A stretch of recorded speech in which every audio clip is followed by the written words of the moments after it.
এই নিউজটা একটু দেখুন। ডোনাল্ড ট্রাম্প নাইজেরিয়াতে হামলা করার জন্য পেন্টাগনকে প্রস্তুত থাকতে বলেছে। ট্রাম্পের দাবি হলো নাইজেরিয়াতে অসংখ্য খ্রিস্টানদেরকে নির্যাতন করা হচ্ছে এবং হত্যা করা হচ্ছে। দেখুন, নাইজেরিয়ার খ্রিস্টানদের জন্য সেই সুদূর আমেরিকার খ্রিস্টান প্রেসিডেন্ট ডোনাল্ড ট্রাম্প কতটা উদ্বিগ্ন এবং নাইজেরিয়ার উপর হামলা করার জন্য তিনি দ্বিধা করবেন না।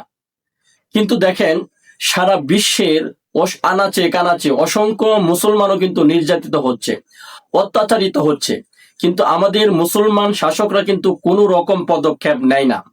আমাদের শাসকরা বলে এটা হলো আরাকানের অভ্যন্তরীণ বিষয়, আমাদের শাসকরা বলে এটা হলো কাশ্মীরের অভ্যন্তরীণ বিষয়, আমাদের শাসকরা বলে এটা হলো ফিলিস্তিনের অভ্যন্তরীণ বিষয়।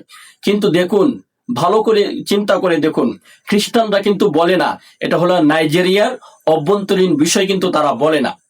তো পশ্চিমাদের দেওয়া যে জাতীয়তাবাদের কারণে আমরা আমাদের নির্যাতিত, অসহায়, নিপীড়িত মুসলমান ভাই বোন শিশুদের পাশে দাঁড়াচ্ছি না, সেই পশ্চিমারাই কিন্তু জাতীয়তাবাদ মানে না। যে সেকুলারিজম আমরা গ্রহণ করেছি, সেই সেকুলারিজমে কিন্তু পশ্চিমারা মানতেছে না।